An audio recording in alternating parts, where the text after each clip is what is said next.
Music is what gives me energy to like get myself into the right gear with like a good bass line. And that reminds me, it's like, okay, that's right. You got to get the groove going and then you could be creative. You have a Jewish background? Yes. So I have a Jewish background and foreground. I'm right there with you, 0.4% according to 23andMe. I could tell. Thank you. You have to be talented enough and skillful enough to do the job. If you're funny and you know it, there's really not much that could hurt you. That's a permanent thing. You don't lose your funniness. It takes talent to see talent. Yes. I just want to learn how to improve mine. That's why I'm putting myself out there, even to podcasts that I don't, any podcast in Austin. What are you saying about this show? What are you trying to say? Welcome everyone to the OG Pod. Today I have Timmy Gusto, a Austin comedian.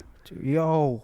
Timmy Gusto. Welcome, Timmy Gusto from Chicago. Yes, I am from Chicago. He's a Midwest guy. So I just learned that you are too. Yeah. Michigander. That's like the lamest one. Michigander. You can't add gander to something, you know? Yeah, it's like, Chicagoan, Michigander. It is funny. Yeah. It's funny. What do they call it? Chicagans? Chicagoan. Sounds cool. Chicagoan. Okay, I think we should shorten it to Chicagan. Chicagan. Yeah, I got that. Do people ever say that you have a Midwest accent? Most of the time they do. Yeah. What are the Midwest words? Like people used to say I said like hot dog weird, dollar. Yeah, I think you do. Shout out to Kyler. No, I have a crazy accent. It's like, I don't know if it's real, but I definitely do something weird that most people don't do with my voice. We're also in character today. I'm as my YouTube channel, Hot Takes. Shout out to hottakes.tube. Check it out. You are Tim. And I don't need no damn introduction because I'm fucking famous. Hell no, I'm just kidding. What is up? Yeah. What's your podcast or what's your show's name? So I have a podcast. It's called the Tim Weichselbaum Show. Good luck spelling that. But spell it for us so we can find it. So it's Weichselbaum, and I'm doing a podcast tour. This is part of it. 2023. Thanks for having me. I'm very happy to have you on. So you do a few things. You do comedy. You do podcasting. You've had your podcast for a year. What are you excited about these days? What gets you going in the morning? I'm excited to just be one of the best comedians in this cute little town called Austin, Texas. I'm becoming one of the best. The best of the best. I can't even finish that sentence. But yeah, I just love that I'm starting to find my groove. Yeah. As a comedian. I've been doing my podcast for a little bit, so I'm getting pretty comfortable around a microphone. I just met you. Yeah. Well, we met at Romo Room back in the day at Creek a couple times. You remember that. You don't remember that? Oh, all right, fine. Just trying to make a good clip. Yeah. But so many people look. Sure. So many people look exactly the same.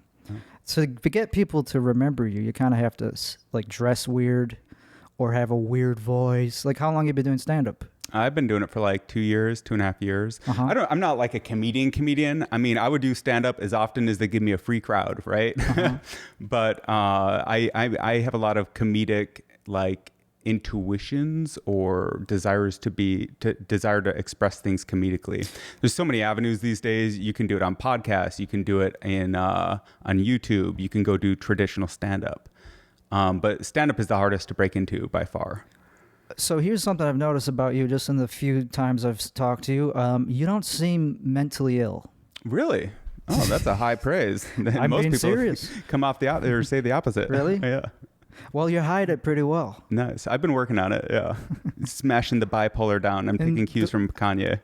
Yeah. Let's bring his name into this. Let's invoke Kanye viscerally into the name of Kanye West. The reason I bring that up is because a lot of comedians are cripplingly mentally ill. Oh, yeah. And that stops them from reaching their full potential. Yeah, because they could be funny, but they can't stop doing drugs. That, or they just alienate people that are trying to help them. It's like, yo, dude, I'm doing nothing bad to you, yet you're giving me these bad vibes or whatever. There's so many examples I could think of how, yes.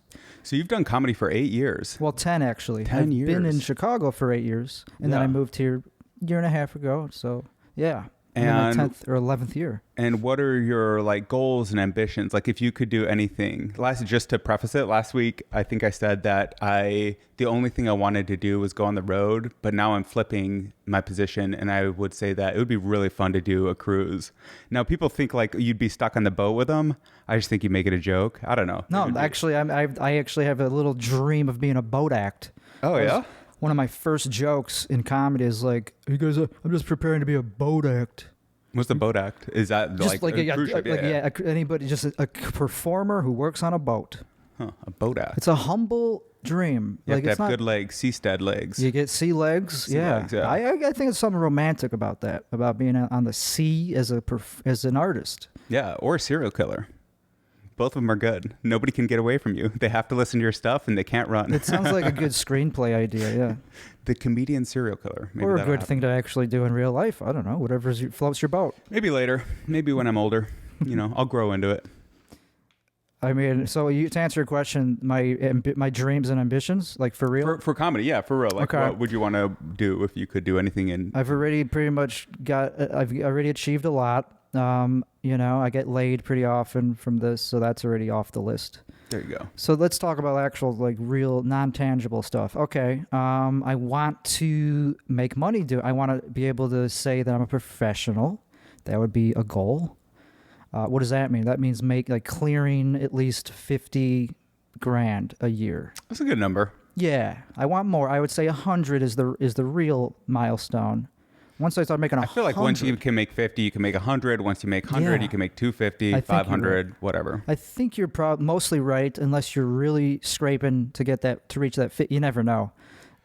With comedy, you could be middle class. Well, yeah, I guess it depends because some people pop and then they fall out. But ideally, it seems like you would just slowly be growing constantly and forever. You'd find the people that resonate with you, that like your stuff, and they grow with you and...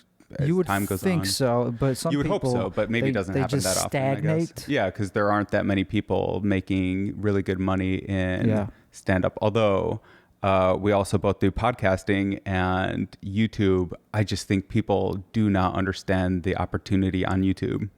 It's the only platform in the world that does rev share. They do rev share 55% with the creator. That's absurd. The majority of the money that YouTube makes goes to the person who posted the content. That's awesome. That is cool. And Instagram is starting to ask me if I want to monetize my reels. Oh, yeah? Nice. I don't know. Yeah, I just got that thing. It's like, I'm not quite ready, I don't think, but they just have bonus pools. Like, they're not doing rev share. Oh, okay. So, like, there's like a $10 million pool or something. So you actually know the fine detail. Yeah, so like if you have a really good performing video, it doesn't really matter what the performance is, you're going to get an allocation from the pool. If you have a really good performing video on YouTube, you're getting a rev share percentage cut. See, that's the thing about YouTube is like, yes, it pays good if you're able to stay monetized. People always complain about demonetization, so I'm not there yet. You got to play by their rules for sure. I know I'm banned from Twitter already, which kind of sucks. Really? Timmy Gusto is banned from Twitter. About that, yeah. So what happened? You can't post anymore, or? Yeah, I just get this message that says, "Sorry, your tweet did not go through," and I tried repeatedly. Elon, come on. Yeah, like I don't know. I'll see if I can get him over and see if we can get this fixed. It's a shadow ban. Yeah. It sucks, but what can I say? What do you think of the shadow banning? It's disgusting. It's real, right? It's an you attack. think it's real? Yeah. I think it's like causes a lot of mental distress. Oh, for sure. Like TikTok is notorious for that. You still get like 200 views per video, but that's it. Doesn't matter how good it is. It'll only get 200. Yeah. That's how you know you shadow ban. Or it maybe just sucks. I don't know. I think most people that think they're shadow banned have boring content. You're probably right. When I was first putting videos on YouTube, I thought I was shadow banned. And I was like, my click-through rate is high, my retention graph is high. But that was only because like I had an in-group of people watching the videos who knew me. As soon as I started getting to a wider audience, my click-through rate plummeted and my retention plummeted. Okay. And I'm like, okay, well, there's my work cut out for me. That's why I'm not getting recommended. Well, the reason I think I am is because compared to other platforms, I get nothing on TikTok, but the other ones I get thousands. No, but so I had that same idea too. Now I just think there's a lot of randomness in the algorithm. And that's why you always have to bring consistently good shit every single day. Consistent is the word I'm lacking in. I don't do consistent. I do the same format. Like I clip my podcast and it has it's the same type of content, but totally different topics. So what do you talk about on your podcast? What do you get into? It's a self-improvement podcast. That's the main topic. And then there's other topics, subtopics like mental health, how to work on that type of stuff to become my best as a comedian. How do people work on their mental health besides drugs? That's my only answer. That's a good question. They have to do research. They have to just look it up. What is wrong with me? What is wrong? Until you fucking find out, until you stumble upon something that sounds right. And then you start doing the research from there. For me, it was ADHD. Okay. That was my crippling mental illness, which I'm now treating. Not cured, but I'm treating it right now very effectively. With Adderall. With Adderall. Nice. Yes. I'm a big fan of Adderall. Big fan. Do you use it's got a bad rap. Do you take it like recreationally or medically? Yeah. I mean, no, never. Just recreational. No, I would. It's well, fine. I think I take it medicinally or whatever that word is. Like right. Therapeutically. I was diagnosed as ADD with a kid. Oh, really? But yeah, okay. I just am not interested in anything that I think is boring, and they call that ADD, and so I take their drugs. Absolutely, but it seems like you're doing a great job though, because this place is spotless. Thanks. So you're not showing signs. Well, don't look in my garage or upstairs. It's spotless for you. This is a podcast only. Even just running this podcast, takes a lot of work, repetitive work. That's what ADHD people struggle with. Is like, I don't want to do the same fucking thing every fucking thing. But unless they're interested in it, if you're interested, you have endless energy for it. But to stay interested in the same type, for me, it was a struggle. And that just shows that I had a pretty severe case. Yeah. I'm going to pop these off. So, I mean, you could keep yours on, but a severe case to stay interested in things. Yeah. That just shows that, I needed treatment. Yeah. I needed intervention. I mean, recreationally, the euphoria is incredible. I've never found a feeling quite so good. Like people talk about Coke or whatever. What is that, 10 minutes, and then you got to re-up and you look like a psycho, going in. Why does everyone do Coke in a bathroom also? You're the most degenerate. It's almost symbolic. It's the nastiest thing you could do in the nastiest place you can do it. My first time was at the Comedy Store. Holla. Oh, nice. If you want that's a good shout out. About that. Yeah. Shout out to the Comedy Store. Not doing comedy. These two guys were just follow me into the bathroom, and I was like, I'm gonna get killed. Awesome. Turned out to be the best night. Yeah, I've never done Coke, but I know it's not good. I know what it feels like because I do Adderall because it's just a short-lived, more intense. Same thing though, same fucking feeling of euphoria that you're talking about. It's a similar feeling. I think Adderall's a lot cleaner same. actually. What do I know? Well, quicker come on. No, you're right. If you snort Adderall. I tried that once, and it was a terrible idea. Yeah. So I think yeah, it's funny you tried that. That's awesome. Yeah. Well, there's a video out me. I used to have this friend that used to collect videos of people doing crazy shit, and so I know there's a video out there somewhere. Okay. But I don't know. I mean, maybe it'll never be released, right? Maybe nobody will ever see it. But I'm not ashamed of it at all. Just trying stuff out. I think that I had a big drug experimentation phase because I grew up Mormon. And so very kind of restricted background, it wasn't bad. Great family, great parents, all that stuff. But, after I got out of that box, I just started doing a lot of experimentation. Mm-hmm. And so now the only drugs I really enjoy is alcohol, weed, Adderall, and mushrooms. I think are my 4. Those are pretty much the ones I do, minus the booze. That's one I had to cut out. Yeah, booze is the worst. You don't really get much therapeutic effects from it. It's purely just to destruct. And it's pure burn bridges. It's pure destruction. Yeah. And it doesn't. It has a high cost the next day. A high cost. For sure. The only benefit is that it's fun. It's pretty fun, but I feel like you can get into that loose place if you just did everything perfect that day. You woke up on time, you did your workout, you got your work in, everything is dialed in. You're just going to be loosey-goosey, ready to laugh. I agree. That's why people drink is because they don't have their shit together. So that's all they can do is to drink to just forget about it. Just I can't fucking deal with this. And it works, and it feels great. It works, and that's why they become alcoholics because it does work. And it does feel great. Right. If you could only have one drug for the rest of your life, what would it be? I guess Adderall, really? To be honest, because it helps me. Weed. It's a medicine, though, so I don't know if that counts. I don't really. Okay, if you're talking like recreational, who knows? Maybe weed or mushrooms, one of those. Yeah. Yeah, because those are very therapeutic. Have you done psychedelics? I do them regularly. I took a little bit before I left the house. Wow, what ones? What Just types? mushrooms. Mushrooms, okay. Yeah, they level me out. They put me in the right mindset to be creative. Microdosing? Slightly above that. Like I want to 1 gram? feel it. Yeah. I want to feel something. Microdosing, you're not really supposed to. That's like, you're not even supposed to feel it. Yeah, I don't know that I have. Usually 1 gram, I'll feel something. Oh, that's way more than a microdose. Yeah, I'll feel something at 1 gram. For sure. Most people do, yeah. Yeah.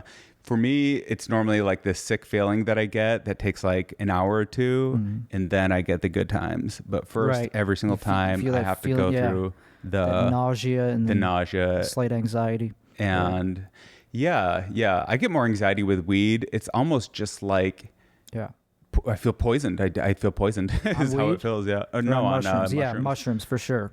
Right. And then it's just like bliss.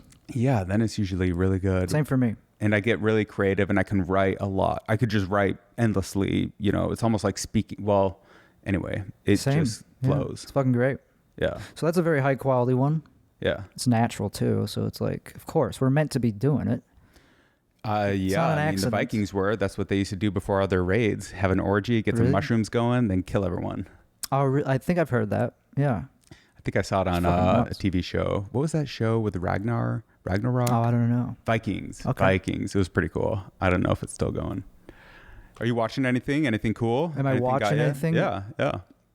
Just my own shit that I put. I'm so busy with my own content right now. I have like I have a studio that I'm building in my house, and very cool. My job consists of just editing video most of the time, and it's all my own content I'm working on. So I don't have much time. Don't you feel like it's hard to watch other people's stuff when you're doing the same thing? Yes. Kind of. That's what I guess I'm kind of getting at. It's like I'm doing my own shit that requires so much effort and creativity that it's like. But I still I consume other people's stuff in small doses. Like music videos are fucking great. Music is what gives me energy to like get myself into the right gear. It's like, okay, put on this fucking Shakira song or something with like a good bass line. And that reminds me, it's like, okay, that's right. And you got to get the groove going. And then you could be creative if you get onto that groove, if you latch onto that wavelength. Yeah. Get on that wavelength. Yeah. So that's what I've been doing.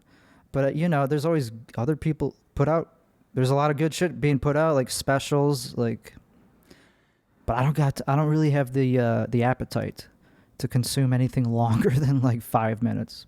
Yeah. Once in a while, I'll go on a binge and I'll catch up on stuff for like 3 days. I'll watch a bunch of comedy specials. I'll watch whatever TV shows or Netflix people have been talking about.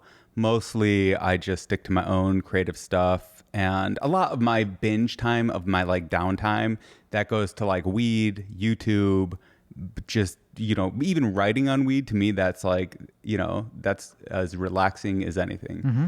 And so that's where a lot of my downtime ends up going. I don't think it's necessarily like better than enjoying some content that other people created. It's just how. Are you talking about writing like stand-up mostly, or? I don't write a ton of stand-up anymore. I mean, I have so much, like it's ridiculous. I have endless volumes. And so what I would really have to do at some point in my life is take the time to actually go through all that stuff, see what still resonates with me, and put that into some kind of bit. But stand-up is one of those things where it's like so high risk in terms of a time investment, where like I know that if I put time into social media, I am going to get a return from that. Like I can just see it in the numbers, in the accumulation, in the graphs, in the data. There's like a real tangible thing. If I spend 3 hours preparing for a set, I don't even know if I'm going to get on stage that night. Mm-hmm. I could try 3 nights in a row and not get on stage. And so, that's like 9 hours right there. And so I think the key with that kind of stuff is it's either got to be your entire life, like it's the only thing you're doing and you're just living that, or you got to find some way to like, I don't know, like shorten the time on stage. Sure. You have to do what is worthy of investing your time into. That's how I look at it. I mean, with stand-up, it's only 5 minutes of stage time or whatever, however long the show is. Or I think stand-ups are vampires and the audience is the victim. Okay. I don't know why I think that, but from our talk last night. We take energy from 2 them. nights ago. Yeah. Yeah. No, that makes sense. And then it helps us stay up all night and do coke. And do coke and chase hookers. That's pretty much how it works. Yeah. Not so much anymore. Oh, what? Chase others? What did you say? Hookers, but hookers. We don't have to chase hookers. Yeah, I haven't really gone down that rabbit hole of hooker. Now that we're talking about something serious, let me talk about the. Yeah, let's. So hookers are very serious. Prostitution. I don't have any opinions on it. I don't care. I don't have any hard opinions on it. Like I feel like it should be legal. Soft opinions, though. Yeah, I have pretty non-radical opinions. Like I think it should just make it legal and make it safer so people aren't getting beat up, taken advantage of. Absolutely, yeah. Regulate it. Like whorehouses should be fine. Should be legal. I mean, it's pretty crazy that so much stuff is illegal. So what else are you into besides comedy? We were talking about crypto. Sure. We talk about crypto a lot on this show. I have a technical background as well. Besides just being a guy who dresses weird, I also do things that HTML and CSS. I also do this with this is what gets pussy. Hey, look at me, girls. I know how to type. In syntax. You did some web development? Yeah, so I started as a web developer 20 years ago, like 2002. Yeah, same. Oh, really? Yeah, right out of high school. So HTML obviously is the very first thing I learned. I can't speak for everybody, but yeah, that was the first language. HTML, CSS, JavaScript. Yep. And then PHP. What was your first website? I don't know. It was just called like timiscool.com or something like that. Nice. Yeah. It's just a personal web page made from like GeoCities. Yeah, GeoCities. I remember them. The professional version of GeoCities, so I could have my own domain name. So I got into that when I was a kid. Yeah. So now it's like I don't even want to even do it. It's like I'm so like over it. I feel like it's pretty similar to content creation. Editing especially feels very similar to web design. To the web design, yeah. Web design, I have been out of that game for quite a while. I've been more of a back-end guy. For most of my career in that was back-end. No, but all you do now is entertainment, or? Yeah, as of a few months ago, I decided I'm fully engaging with that. Nice. Yeah. And can you regale us with the story of your outfit for today? I love it. I'm into it. So Paisley's. So it's Versace. That's who I'm wearing. This is a child-sized tracksuit. It costs, I don't know, anywhere. I stole from a child. Yeah, you want more information? It came from Italy. Yeah, I dress a certain way because I'm accumulating.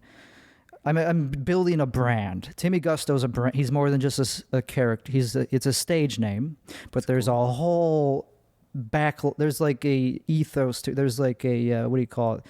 There's a lot of shit going on behind the scenes that brought me to be who I am today at this very moment. How much can you share? Everything you want to know. Anything you want to know. Yeah. So how did you get here? Like, what made you first go on stage? 8 years ago in Chicago, or 10 years ago? 2012, and I just wanted to be a musician all my life. That was the first thing I was like, yep, that's what I want to do. I saw an electric guitar. I was like, yeah, I wanted to do that. So I'm still kind of a musician. I work on I sing, but I never had the balls to actually like join a band or actually or actually do it on stage. I recorded at home. But anyway, so then I moved to Chicago with somebody who ran a DIY venue in a house. We rented the whole house, and there was a basement that he had like big shows in. Like with like 100 people, and it was like a tiny room, and then he started doing comedy down there, and then he did open mics, and it wasn't that hard at that point to be like, hey, is at my house. It's pretty cool to do it at a house. At your own house too. Yeah. So that's where I did my very first set. That is cool. How'd it go? What'd you talk about? It was good.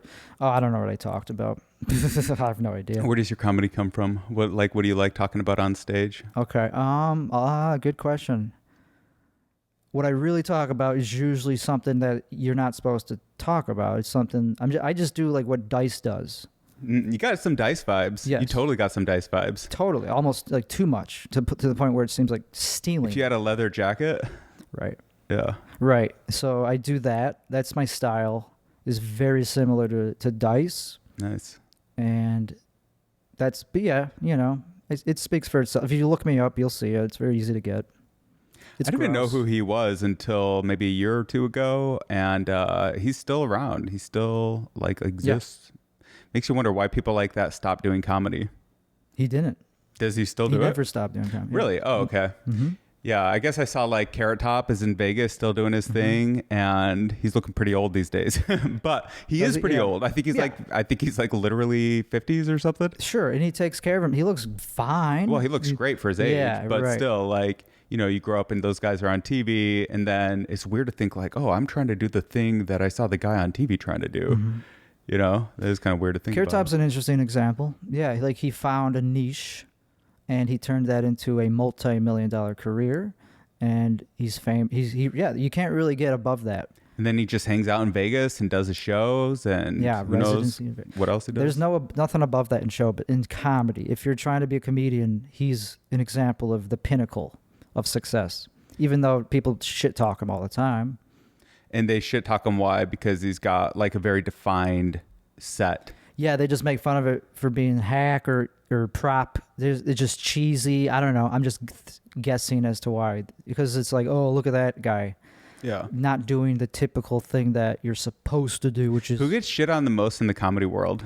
Okay, now it would be somebody like Chris D'Elia. Oh, is he getting shit on? What for? Oh, all the time. Birdman? Yeah, why? He gets shit on. He looks like a bird? You have no idea why? No. Well, I know he got in trouble back in the day. But so that's one of the reasons. That was all resolved. Just because of his style, I guess. People don't like his style. Oh, I thought it was so funny. He is funny. He has this voice that he does that I can't remember now. Yeah, you know any of his voices? He does voices. If you mimic it, I might be able to get it back. They're fucking funny. Well, he does a couple. I don't know. It's the baby one. I'm just the baby. I'm just the baby. I can't. So he is funny. I think he's funny, but comedians tend to say that he's not.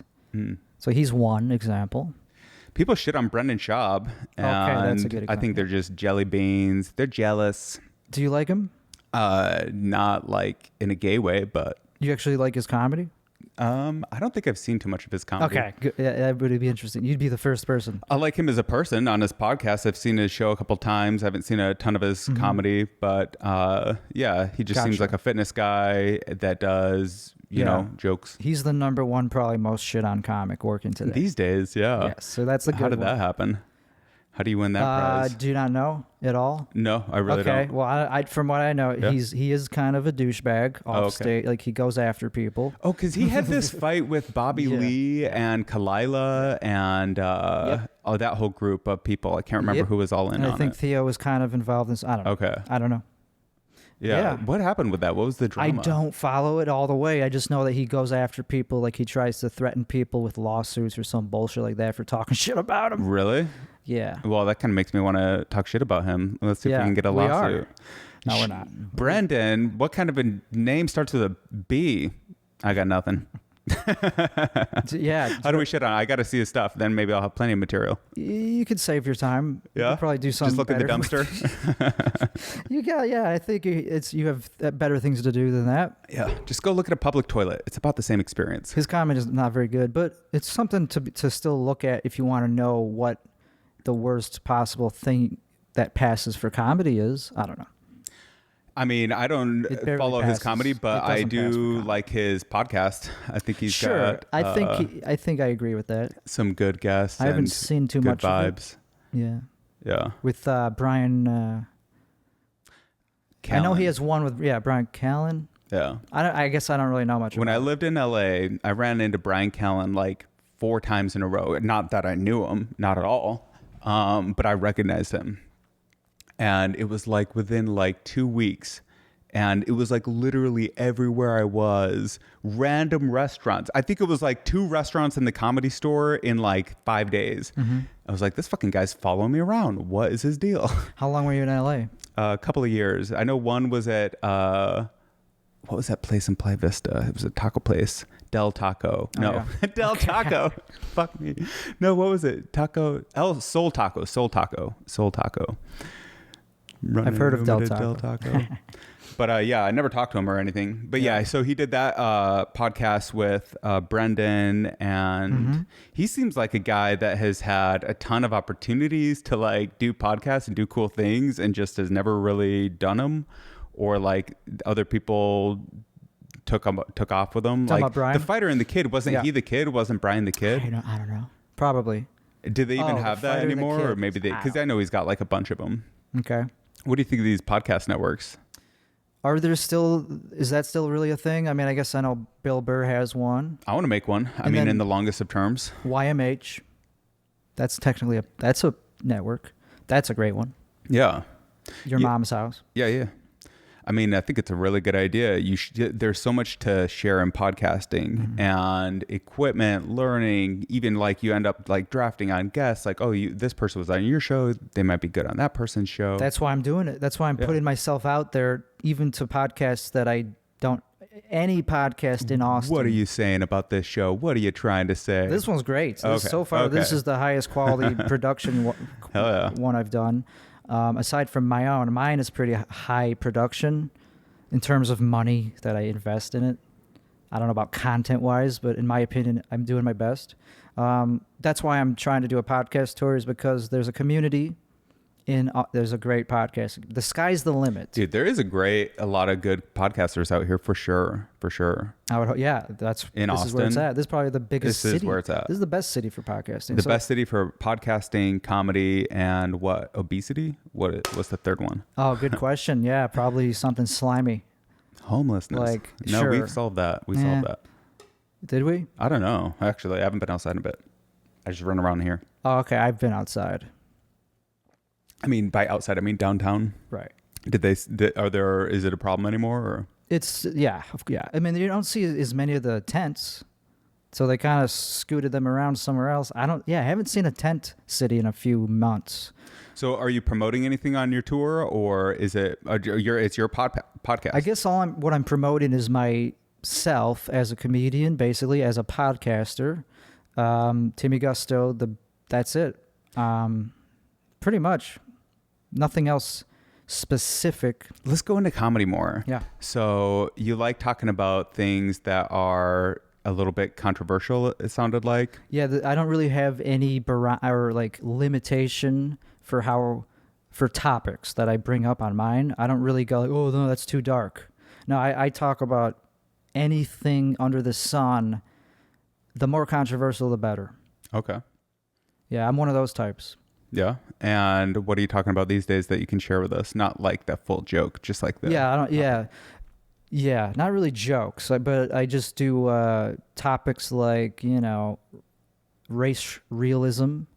That's probably the worst. The most edgy you could probably come up with. Kanye. Do you have any hot takes there? Not hot takes. Or not really. Premises or points? Because I actually think about it the way, I'm actually approaching it with maturity. I'm actually I'm not trying to make a joke out of it. So yeah, I just go into it well, maybe there is some truth to this. It's just, somebody's got to talk about this at some point if we want to solve the social problems in the world. Yeah. We got to figure out what the truth is.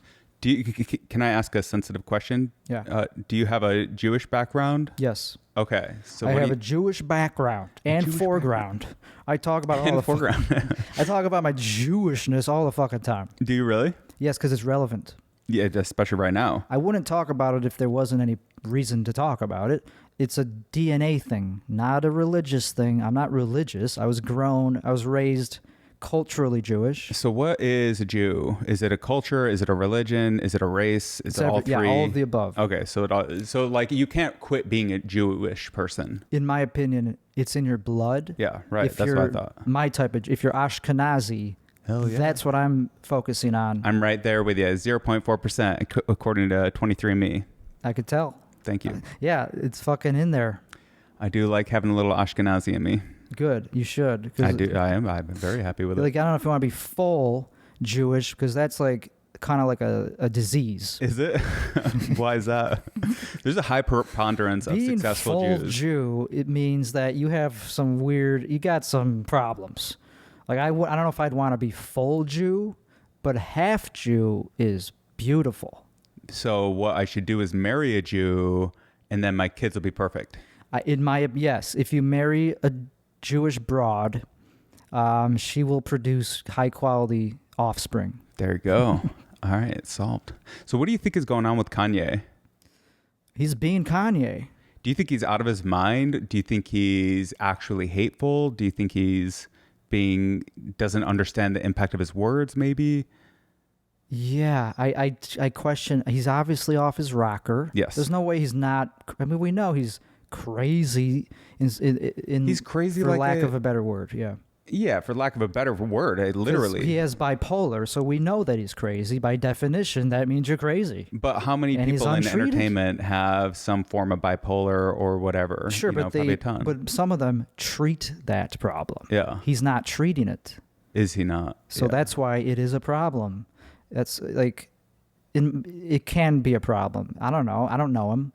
I don't know him either. I'm just wondering, like, what this is about. What was the acute incident? Is it a bid for attention? Is it, I don't know. I cannot tell what his motive is. If he's just like having fun. I think part of it is just the dismay of going through the divorce and like not having his kids, not having not having his family. Mm-hmm. He was much better when he was with his family. I think everyone would be.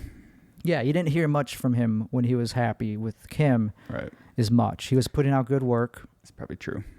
Yeah, so that's part of it, in my opinion, is that he's still struggling with the Pete Davidson thing. And what was that? He wanted to like kill Pete Davidson. He like made a video where he like beheaded him. Crazy, fucking hilarious. Crazy shit. I like that video. Yeah, I think I saw it. So dark. Like a claymation, yeah. Yeah, the claymation. Yeah. So fucking edgy but it's artistic. And I like that. I'm a big fan of Kanye West. Of course, like I'm still a fan. Who is? Yeah, and it only makes his music more fun to listen to, knowing that it has this fucking terrible Nazi quality to it now. I don't know if he is a Nazi though. Yeah, I don't know. I'm not saying he's a Nazi. I think he's not a contrarian. I think it's a bid for attention, and I think he's just saying whatever the opposite of what people want him to say is. I think it's a little deeper than that. I think there's real hate? Not hate. I'm saying that he actually does believe some of the things he's saying. It's not just for attention. I would agree with that, yes. But why does he believe that? Like maybe he's a little delusional in those beliefs is what I think. There is delusion maybe, but some of it is true. Some of what he says is true. What he said on a few podcasts a few weeks, like a couple months ago, was pretty tame. He just said Jewish people tend to be the ones in charge of media companies, and there's stereotypes that are true. That's what he started saying, and that's true. Stereotypes are true. Yeah, they're literally better than everyone. Literally, I'm not shooting. That's not false praise. Statistically speaking, right. Like the most Nobel laureates, the top of the industry. I used to have a joke about this, how I had a little Jew in me, and I was very proud about having that. There you go. Yeah. So it's not just something that there's a reason so many people are anti. We don't even have to talk about Kanye. There's millions of people around the globe that have had these opinions for thousands of years. But isn't it all jealousy? Like, how do you look down on somebody who's outperforming everyone? That's how you could say that it's just jealousy if you want to be simple about it and just walk away from the conversation. But it's a little deeper than jealousy, I think. I think there are some things that the community of Jews do that not everybody likes. Really? Sometimes they do things that can be kind of looked at as supremacist. Is it in that they favor in-group versus out-group? Exactly. But so do Mormons, like sure. tons of... Do they? Oh, absolutely. But they're more inclusive, aren't they? Like Mormons? Well, they just, like, you'll naturally give business to somebody who you know. Okay. Right? Like, who are you going to hire? You're going to hire your friend. And that's not that weird. That's not that It's not that weird at all. I don't think that's a bad thing necessarily. Totally natural. But Jews definitely have a reputation. And it's not just jealousy, in my opinion. Well, I'm very interested in all the hate, and no hate has ever made sense to me. Really, it really doesn't. It all seems like so ignorant and low IQ. That's what I always come back to. Is like, if you're a hateful person, how is that a sign of intelligence? Because clearly, even if you were to make some gross generalization and say that like this race will always have a lower IQ than that race, and we can see it on these statistics, doesn't matter.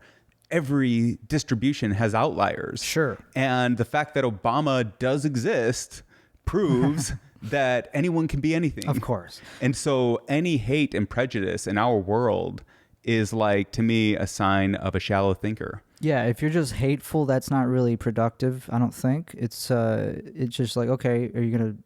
It's not productive. That's a good way. Nobody wants to be hateful. Like, I don't really like... I like that. I like this. Not but productive. Even those people that are hateful, they have a reason to be hateful. But probably against an individual, not against an entire group. Well, I'm talking about the ones who are actually racist against entire groups. Even they, it's not like they are just ignorant.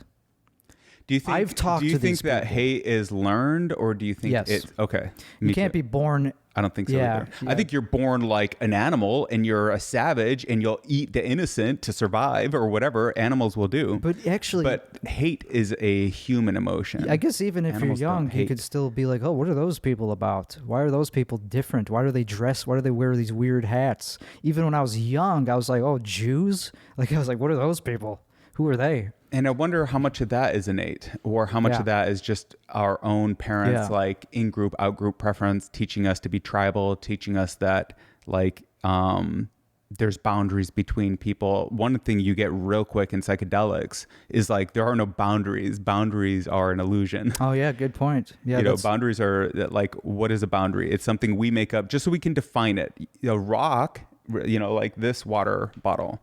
We need a way to describe this so that we can communicate about it. And so we're going to say it's a bottle. Yeah. And that pretends that we even can possibly understand the full magnitude of what this object is and how it relates to all of space and time and where it came from and the full history of its existence, all this stuff. No, of course, we can never understand that. And it's pointless to know it anyway. So why is it even in our heads? The only thing that matters is just a quick label, boundary. Mm-hmm. And I think that's what a lot of racism is. It's like, I'm just going to draw this simple boundary and say that that's them and we're us. Sure. And they're separate. And we all do that. You kind of have to. We all do. We all have those social and community-oriented boundaries of like, okay, he's like me, or they're not like me. Yeah, if you're not a comic, I don't want to talk to you. Yes, that's kind of something true to that. That's a funny example. Yes, that's just human. I don't think it's necessarily racist to be that way. On the surface level. Yeah, you want to talk to people, you want to spend time with people that are in your vibe. Mm-hmm. See, because speaking of psychedelics, like, that's when I relate to people the most, is when I'm on psychedelics. And I could get behind their head and be like, okay, why do you think this way? And they're human. If they're human, I could relate to that. Probably. I could try to relate to why people are anti-Semitic or fill in the blank. It's not just it's human pure ignorance. Yeah it's human, but human in the worst way. I don't think so. Really? Okay. I don't think it's the worst thing. I think there's worse things than about it. I think we could agree. Oh, well, that's true. There's worse things than racism. Yes, it's just ideological. It's just like, okay, here's an idea I have. Right. That's not as bad as killing somebody. Right. Totally. So we agree on that. Yeah. No, it's not like the absolute worst thing. Right. But it is, I think, something that the species will eventually not breed out, but just like we don't, we don't pillory people in the town square anymore. We might cancel them or, mob them on social media, right. But we don't make them stand in a stockade until they die. We don't behead people. But we do as much as we can to cancel those people in the way you just mentioned on social media. Yeah. And so we still do that. We still pillory people. We do still pillory people. And I think that's bad. Yeah, that is bad. I think that's even worse than being racist in some cases. If you're just racist but not hurting anybody, okay, who cares? There are a lot of racist people. Yes. It's like an older generation thing. Nah, it's new. It's still going. You think it's still going? It's still going because, like I said, there's some truth to racism that people don't want to talk about. So what is the truth? The truth is that there's differences between people, and those differences are generally visibly, first of all, apparent, and also statistically obvious in many ways. Yeah, we see it in society, and we see that there are differences that are on average between groups. So of course, that's why they become racist over time, is because they see over time and time again that certain people behave differently, and they go, well, it's just confirmation bias. And it's true though. Once you become racist, you're never gonna learn. You're never going to change. I think it would be hard to be a racist and take a lot of mushrooms. 5 grams and try to be a racist. I'm still pretty racist. And I've done a lot of mushrooms. And I take mushrooms all the fucking time. Well, there's a difference between noticing differences between groups of people and having actual hate and disgust.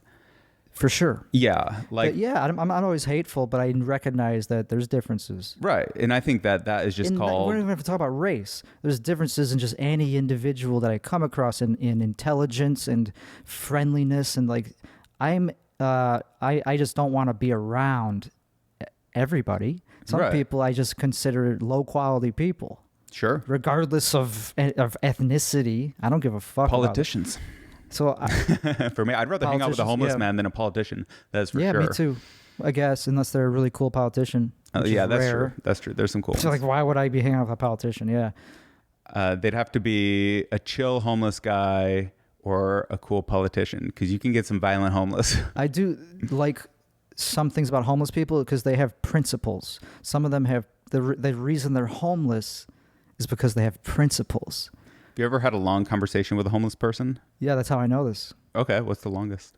Oh, the longest? I don't know, 20 minutes? Yeah, I don't know. I think I've had a 20 minute. I meet them at the creek in the cave. Yeah, they were out there. Well, they're comics. Some of them are comics. That's true. And they're funny. They're really funny. But they happen to be homeless. Big whoop. Yeah. There's still people that they're still high quality people in some ways. They just have a mental illness. Yeah. Yeah, there's a lot of mental illness out there. It's crazy. So I think that's a lot of what Kanye is dealing with. And anyone who's like in this hateful, I don't know, it's just, it doesn't make sense to me. Yeah, I would say that hatred is kind of a mental illness. Well, it doesn't serve you. It's not productive. Yeah. Like, I liked that idea. Hate. But some people see it as a source of motivation where like they will hate a group and they'll, I don't know, how can you get motivated by hating like Hitler? People? Yeah, right. Exactly. Seriously. Yeah, I'm more resentful. I don't really say I'm hateful. And I'm not talking about groups of people. I'm just talking about in comedy. I guess sometimes I use resentment as a motivator. Yes, I have had that as well. And envy as well. Envy for sure. Yeah, envy. That's a big one in comedy, especially if you're a couple years in. That'll be everybody goes through that. Yeah, envy. So who would you envy in comedy?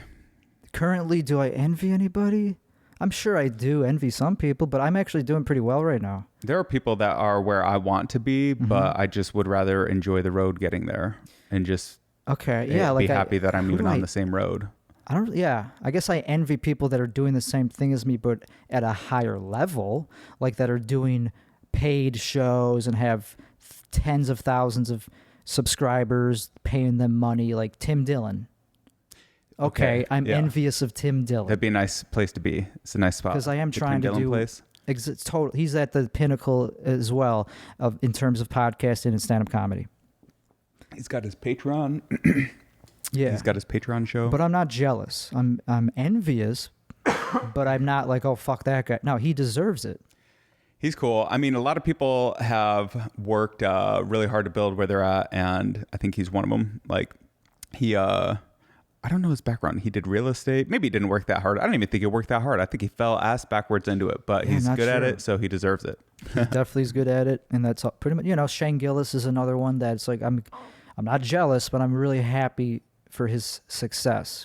I'm happy that he's still going. And he does podcasting now, or what? Yeah, he has a podcast, but he's just really right now. He's just the most respected comedian in the country. Really? I'd say he's one of them. Absolutely, he's one of them. Mark Normand is another. I really like Mark Normand. Yeah, he has so many. He's killing it right now. I like his style. Him and Sam, they're buddies. And they just put out a new Protect Our Parks. Did you see that?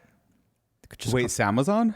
Couple out Joe Rogan Protect Our Parks. I saw that episode dropped today, but I didn't see that. Who was on it? It's just the same people. Well, that's got Mark, that's got Shane, but that doesn't have Sam, does it? Sam? No, it has Ari Shaffir. Right. Yep.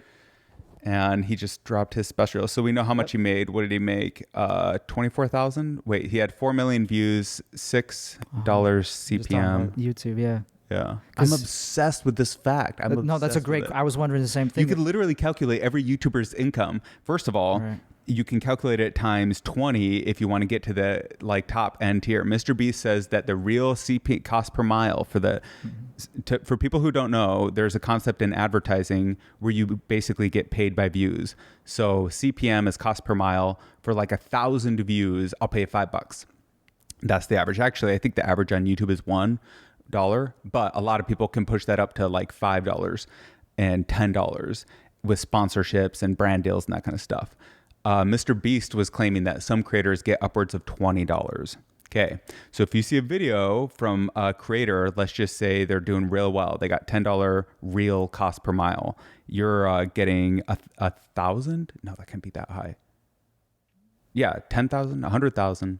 Math is hard live while you know people are judging you. Mm-hmm. But anyway, it would be $10 per 1,000 views, and so 1 million would be 10,000. Mm-hmm.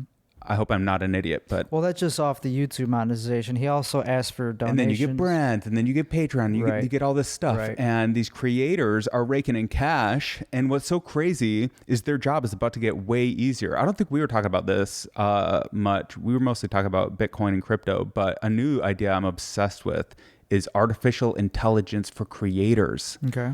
It's going to be wild. So, this trend, everyone's posting the AI stuff on Instagram. Yep.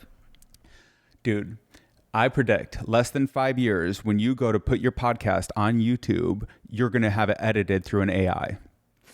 I agree. And so here's what you're going to say to the AI. You're going to say, take this podcast episode and color grade it and make that color grading match the tone of the conversation. And then give me 5 variants where you remove ums and buts and pauses and filler words. Yeah. How about any background noise? Or here's the real thing. How about you analyze all of my previous videos, look for any drops in retention, apply that pattern recognition to this video, and show me anything that I should automatically cut, and then I just have to make decisions. Creators' whole job will just be aesthetics. You'll just be choosing your preference. Shit. It's going to make art unlimited. You'll just choose what you like. Your taste will determine everything. Right, but we still have to produce content. We still have to do the production. We still have to have something behind the aesthetics. This conversation has to happen, but all the work to get this conversation out so other people can hear it, that is all going to be a lot easier. So that makes sense, of course. Any tool is good. Yeah, there's always a market for any tool that makes that easier. Any job. So I'm with you on that. What I thought of for my particular thing is I want a laugh track, but not just any laugh track. I want it to be different every time. Easy. So I need AI for that. Yeah, to generate it. I don't know if it's easy. Absolutely. To make a real sounding laugh that fluctuates depending on the intensity of the joke. Yeah, I mean, that's not easy today, but that kind of stuff is what will become It's possible easy. today. That's a perfect problem for AI. It just hasn't been done yet. Yes, it's a perfect problem for AI. Meta is working on it. I think the biggest player is actually going to, well, I don't know. I've seen work from Meta that's very new of AI laughter. Really? And it's fucking creepy. Wow. Because it's so... Sounds like something Zuckerberg would look or work on. It's realistic as fuck. Yeah, that's the weirdest thing is to program that. Did you see the deep fake of Zuckerberg? I don't know. You didn't see it? Oh, it's pretty good. I mean, the joke that everybody said in the comments is he looked more human in the deep fake than. See, I actually, after doing research on what they're actually doing besides the metaverse, they're doing AI stuff that's multifaceted. So I actually do have faith in Meta as a company. It'll be interesting. I mean, so here's a weird thing about Meta. Does Meta exist without Apple? Like, what is Meta? It's a bunch of apps. Well, you got to download those from the App Store. Or Snapchat is like an even more clear example. Does Snapchat exist without Google and Apple? Where are they going to go? No. You have this $1 trillion company, Apple, that is basically a monolithic, monopolist, a monopoly. And so why is that a problem that they are? Why is it a problem? It is a problem for small players. It's a problem. It's a problem for small players, but somehow I was relating that back to AI because you were saying that Facebook was working on artificial intelligence. Yes. Anyway, I agree that a lot of these big tech companies are working on AI, and it's going to be a big breakthrough. The thing that I'm most excited about it is just to make the job of content creation easier, but I really think it's going to transform everything. There's so many things that it opens up, and it's like the content creator, we're becoming less and less important because AI is getting pretty good at generating art. Well, but like AI can't generate, because so people say like it's not art. I do. I think it's art. Well, not only is it art, but the art is in the choice and the preference of the creator in choosing this image over that image. Yeah. Like that's where we're still using our human eyes to be like, okay, that. Yes. We still have human taste. Yes. Same with the people who programmed the algorithms. Exactly. Although these ones train themselves. It's becoming less and less. It's filling up gaps in our lives. That's why the anti-work movement is a thing. What is that? Yeah, quiet quitting? Yes, pretty much. It's people that are complaining about the workplace environment being worse and worse. Quality. But there's a reason for that. It's because humans are becoming less important to society. Yeah. We have AI. We have robots. So what are we going to do with all this time saved, all this leisure? We're not going to have to work.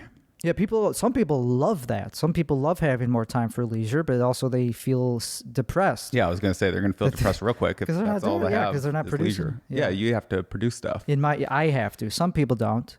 Some people are perfectly fine just doing nothing but consume all day. Plants. What's the difference between a plant and a consumer? Exactly. Some people are fine with that, though. Not everybody has aspirations to actually do anything in life. Do you think people should have aspirations, or is it okay if some people just want to be plants? They do if they don't want to complain. Okay, if you're not going to complain, you don't have to have aspirations. Yeah, if you're somebody who complains about how your life is shitty, well...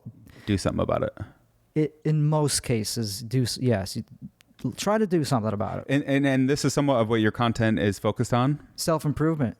Self-improvement. I think that touches on that for sure. So what are some of like the things that you found helpful that you like sharing with people that you come back to again and again? Yeah, it happened over the course of a year. I started my podcast after totaling my Tesla. Made a bad decision to, so I learned quickly, okay, I'm not going to do that again. I quit drinking. Okay. And that's what prompted me to start the podcast. And so that was the first step, is quitting alcohol. That's a big thing. And then... so it's been a year? Since I quit out, yep. Dude, congrats. That's big. Thank you, yeah. So that was one. That was a big drink? One. What do you got? I'm just kidding. Yeah. And then just slowly chipping away at my personality flaws to the external world. Like, what is wrong with me? Why do people not fuck with me? That's a good question to ask yourself if you're not happy, if you're alone, if you feel alone. Yeah, like how are you making people feel in whatever way, however you're doing it, even if it's not your fault, even if it's just like how you're dressed or whatever, that makes them feel either bad about themselves or whatever it is, whatever negative vibe that can happen. Yes. And but I think that's something that content creators and stand-ups and anyone in the public sphere, or rather anyone who's putting themselves to be judged, gets. In that judgment is feedback.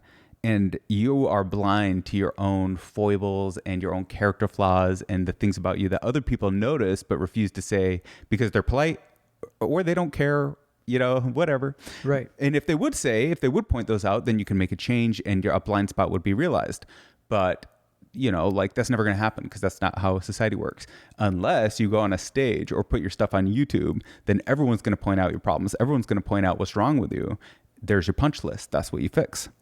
Right. I mean, assuming that you agree with the criticism, right. Even to get that criticism takes work.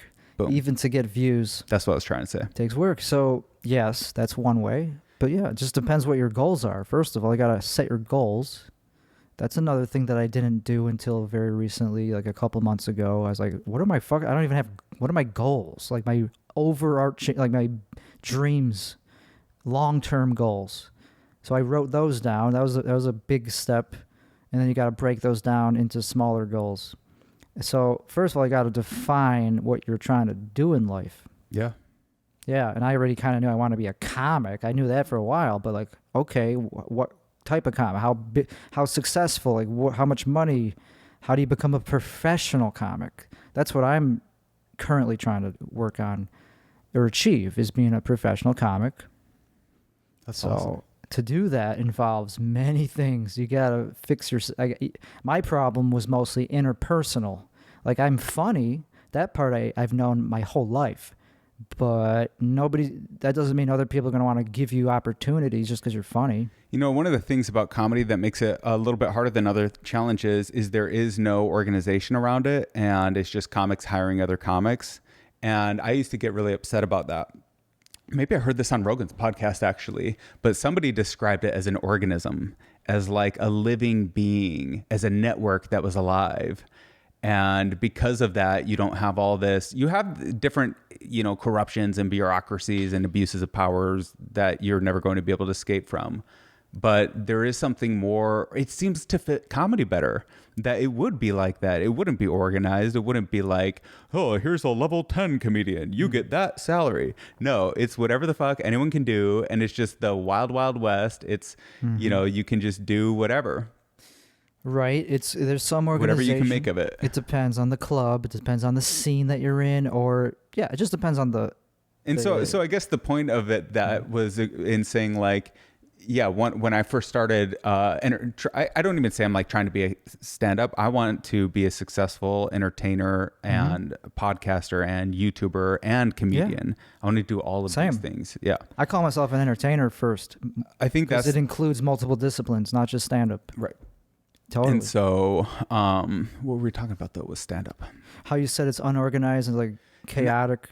And that is a good thing because, one, it kind of matches stand-up better. But yeah, you have to find ways to get into the community and be of service to people and be valuable. So how do you be of service to people and be valuable? Well, you can support their material at a show, and you can help bring the energy in a room and lift up a crowd if they're, lax or whatever. I hope that one day maybe this podcast could be a community it is already for asset. Me. From my perspective, it is. And as you grow in distribution on your podcast and I do on my podcast, those are more valuable assets to everyone. Yeah, it feeds into each other. It's a collaboration. It's a collaboration. But the thing that nobody wants to fuck with is some guy who just complains about how they just don't get enough stage time. And if only they had some stage time, they'd be the worst. No, go provide value to the community. Yes. And earn it yourself. And then we'll start talking. Yeah, those people that just complain, they're wrong. They're wrong. They're wrong to complain. Usually, most of the time, like 99% of the time. Well, there's always shit to complain about, and that's just fun. Right. But when people are using it as an excuse and they're saying they're a victim and like they're being held back or whatever, even if that's true, it doesn't even matter. That's like still, you just gotta, that's how it is. Like you just gotta make your way still. Yes, provide value to the world. Provide value. You'll know if you're doing it because the feedback is instantaneous for most things. For stand-up, it certainly is pretty instantaneous. If you kill, you kill. Yeah. That's what is great about it. So what's the biggest crowd you performed in front of? I don't know, a couple hundred. Couple hundred? Wow. That's a great audience size. It's not How many terrible. fit in Creek, maybe? Packed house at Creek. Good question. I don't know, 200, something like that. Really? 200? That seems like a lot. Yeah, probably. Yeah, at least that. 200, something like that. Yeah. Yeah, maybe even more. I'm not good at like judging the size of rooms. I think for me, maybe 80. Oh, they could definitely fit more than 80.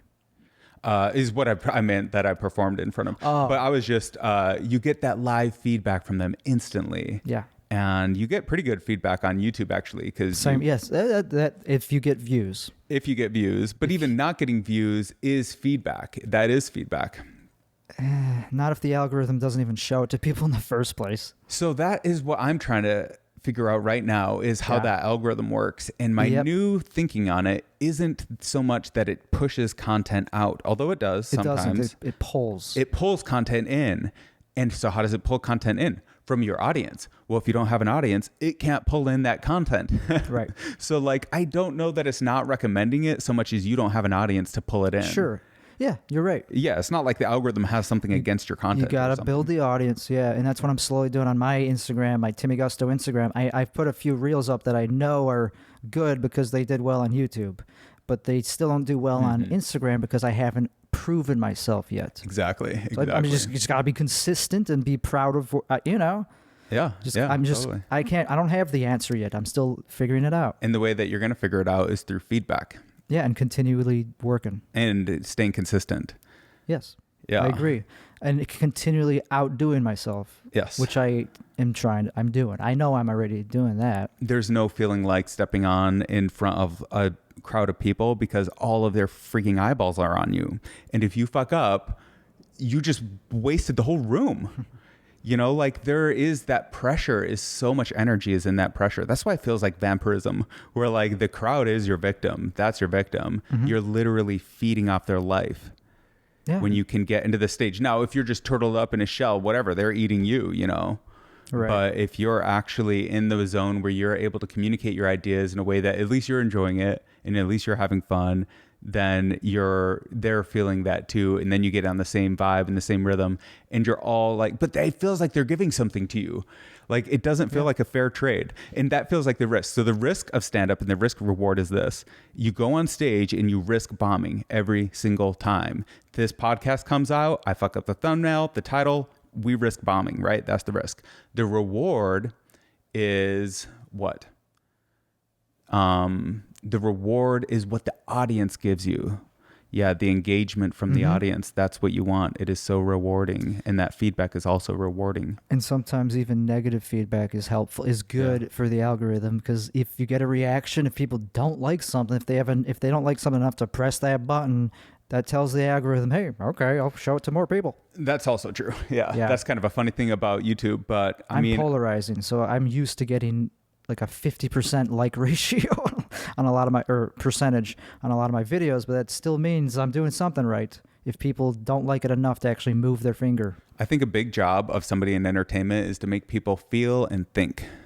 And you do that by sharing and expressing what you see in the world. Yeah. And what's interesting to you and that kind of stuff. Or just a dumb joke. Yeah, a dumb joke. But is there a dumb joke? Like a good joke makes people like see something in a different way, or like even like the dumbest, lamest jokes, there's still something that you didn't see coming about it. Otherwise, it wouldn't be funny. To me, yeah. When somebody makes a bad joke is when it's like too literal and you just like, like you miss the catch of it or whatever. You miss the point of what they were, the setup was for. Right, because just because I say dumb joke doesn't mean I mean bad joke. Right. Yeah, that's true. There's a difference. I like dumb jokes. Yeah, that's true too. There's some of my favorite shit, like Shane Gillis.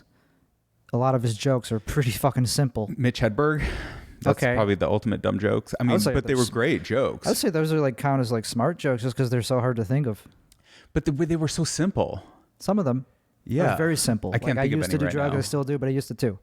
Yeah. That's a simple joke, but nobody who thought of that. Exactly. Nobody thought of that before him. Yeah. So he's a genius. Yeah. And he did that like with a ton of ideas.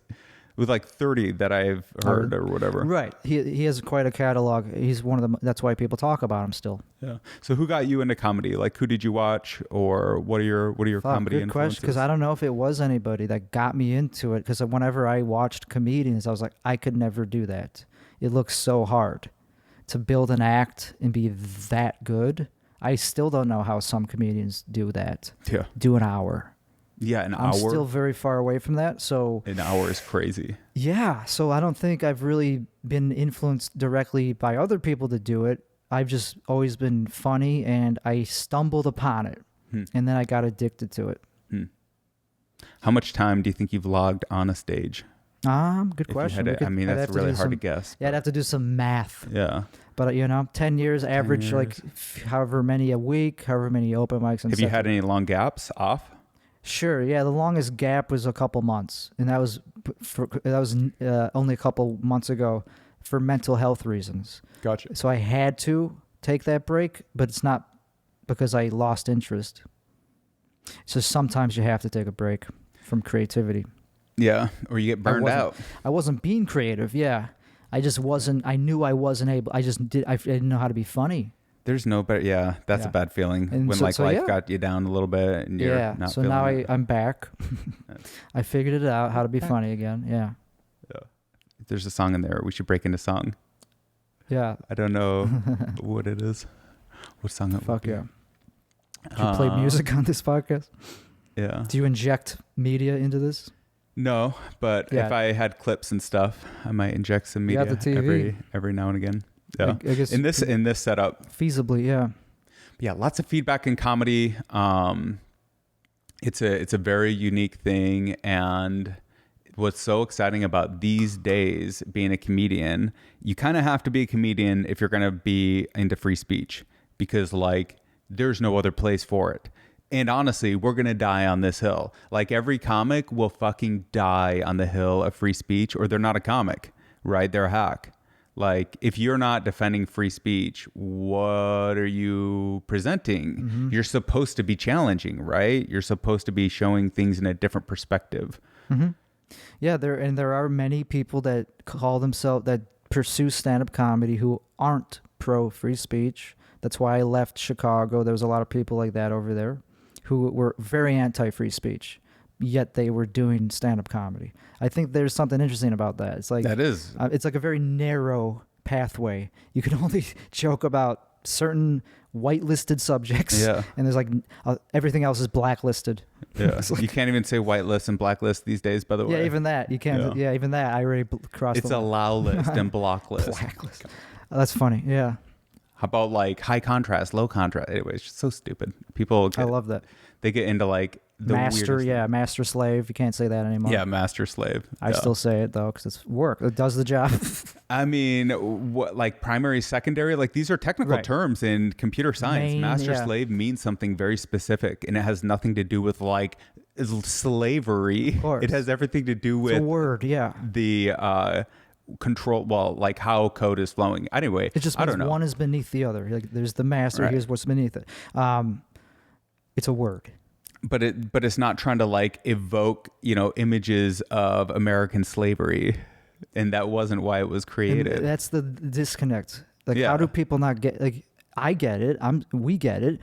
Most comedy fans. I just think these tech companies make way too much money. I worked at Snapchat for 6 years, and part of what kind of like broke the relationship, I feel, was this woke culture that was invading the company, and I just think at the time we made way too much money, way too easily. And so we weren't, and this is what I was saying. This is what I was complaining about the company that made people upset, I think. But I think nobody ever told me, so maybe it didn't. But it was like, we need to focus on the business. We're an ads business. We harvest people's time and sell it to the highest bidder. That's our business. That's what we should be focused on. Politics is great. That's a great thing. Go work for the Daily Wire. Ben Shapiro might even be hiring. Like we are an ads business. We should be focusing on ads. Is that what Snapchat was? Or that was just like a thirst trap app? It's the best thirst trap out there. Well, you're still good at selling it. But they're all ads business. Like, everything, Joe Rogan's podcast, it's an ads business. Of course, yeah. This is an ads business. Pretty much unless you're selling merch or something.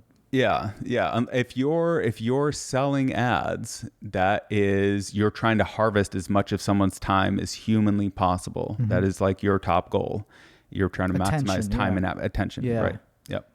And so that's the thing I wanted to focus on at Snap, but they were very focused on like rewriting the whole code base to get rid of things like block list and allow list and all this bullshit. And I'm just like, what? First of all, we're going to rewrite that eventually anyway. One day that code will become obsolete. In the maintenance of it, let's rewrite it then if we really care. Mm-hmm. Let's not go spend our time, energy, and effort while TikToks exist. It is eating our lunch and go rewrite the code base for woke rules.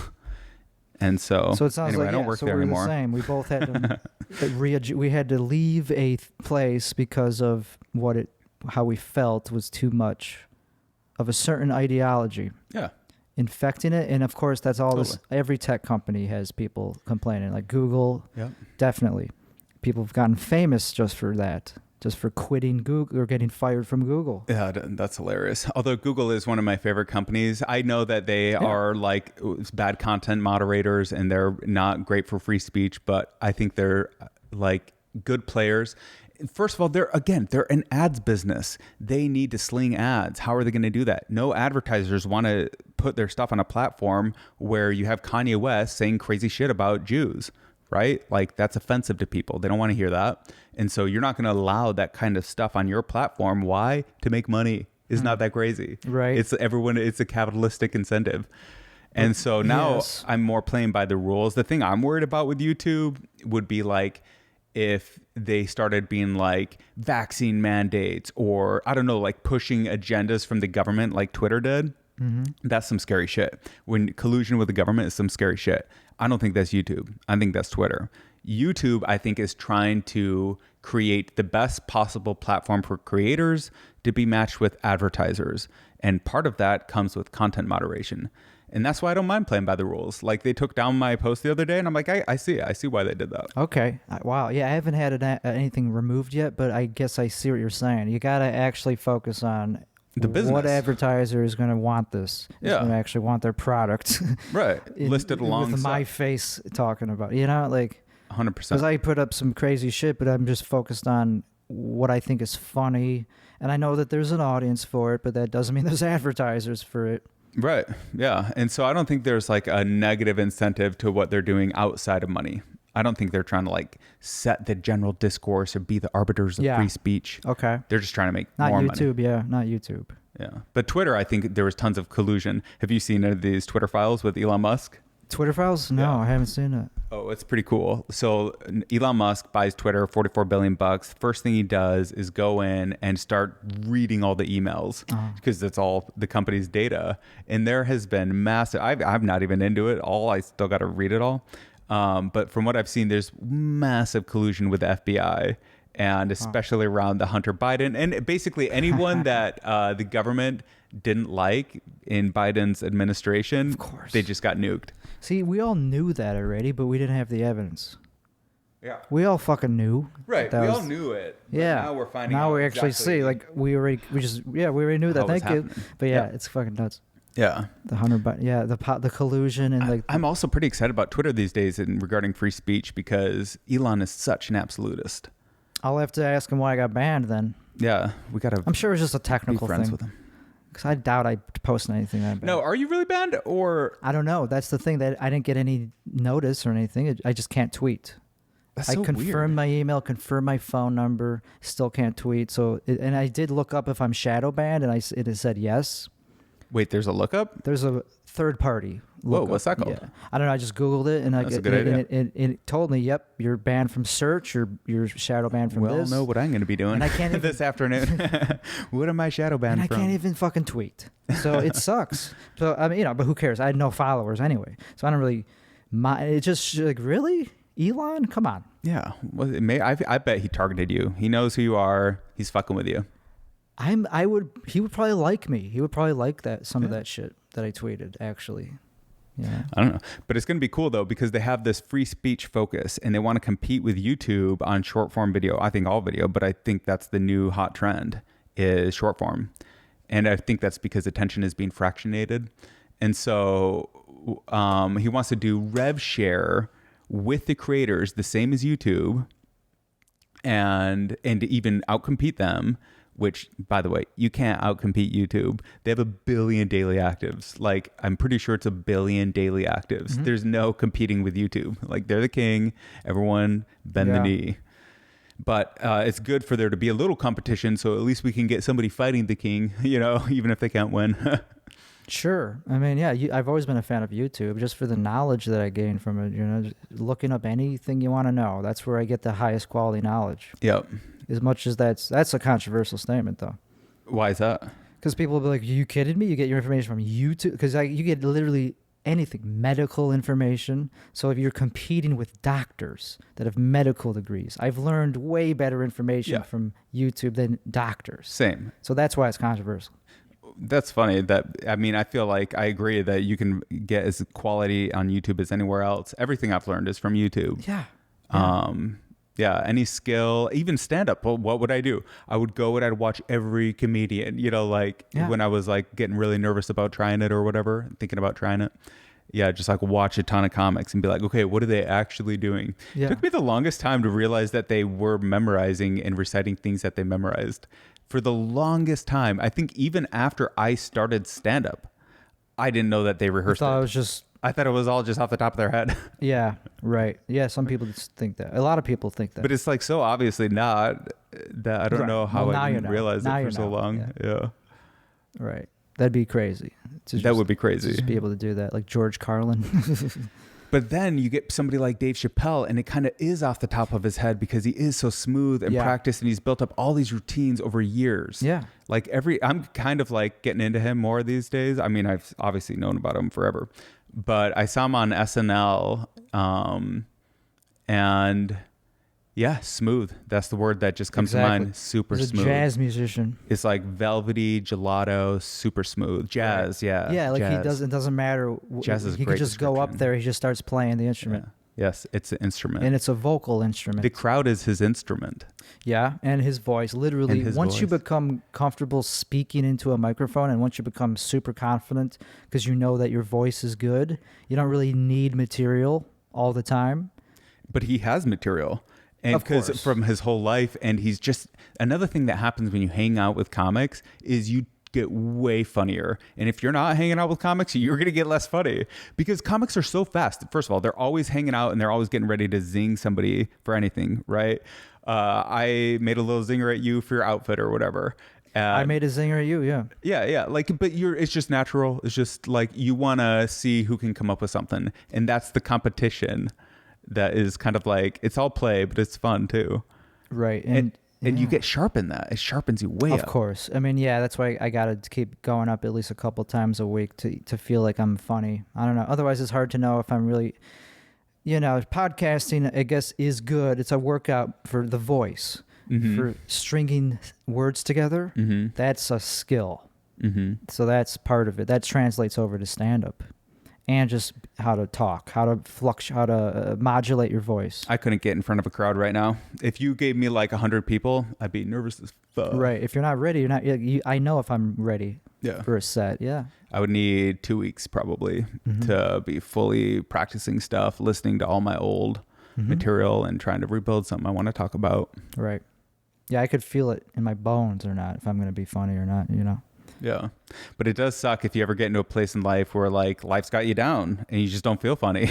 Yeah, it happens. But then that's what makes a professional comic is they can be feeling like shit. They can be hungover.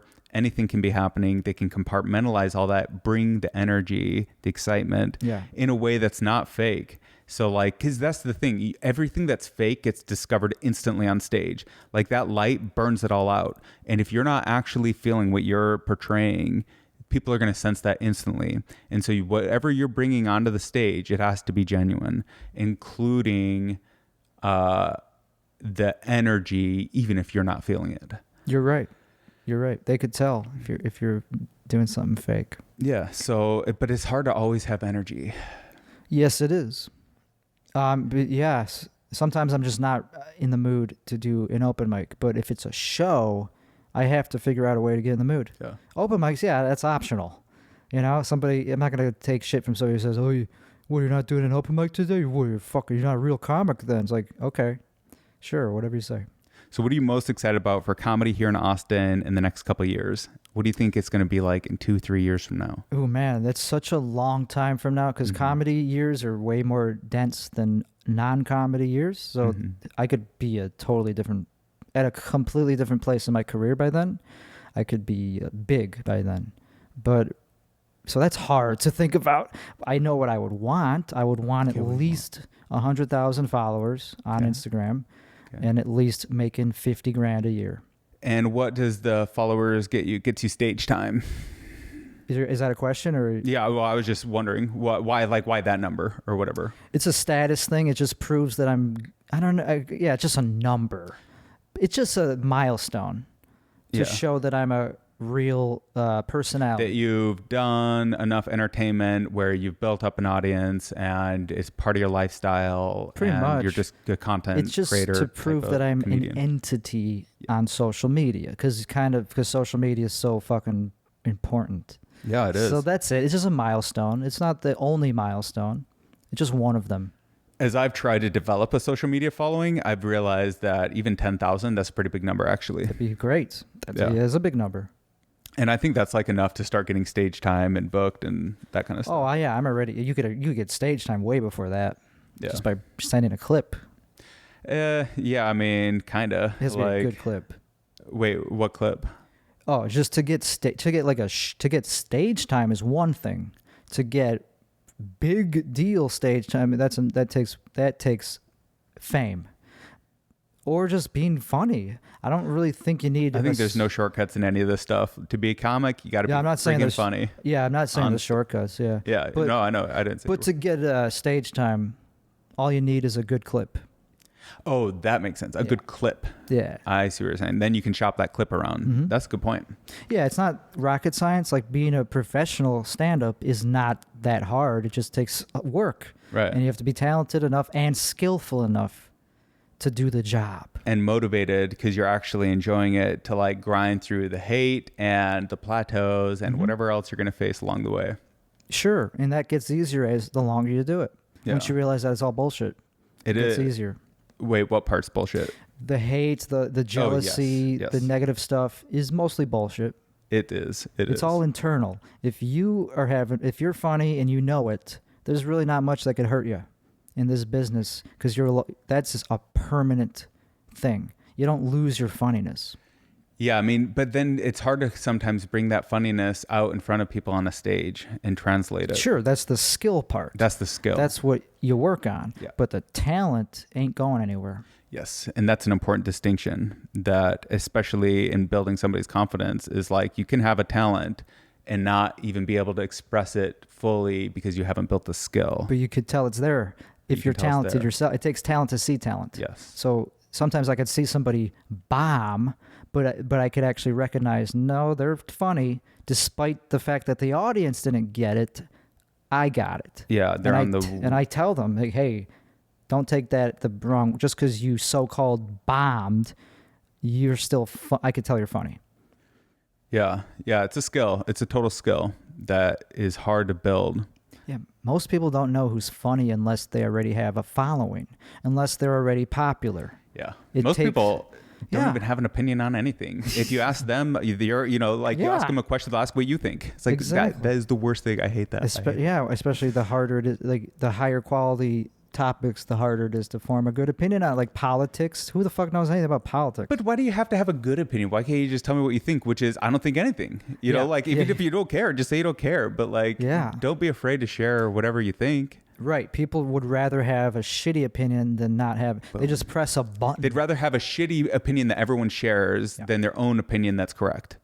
I thought is what you were saying. Or anything. Or just any opinion that is original that they actually thought of themselves. And people disqualify themselves too quickly. And they say like, oh, I'm not even qualified to talk about this stuff. Like even us, like talking about comics, like there can be some snide comic who's done it like 7 years. And first of all, if they're looking at this conversation in any other light than like, oh, look at those new fledgling performers, they're just trying to figure it out, right? Mm-hmm. Anything other than that, which I guarantee that's not what they're thinking. They're thinking, fuck these guys, they're never going to make it.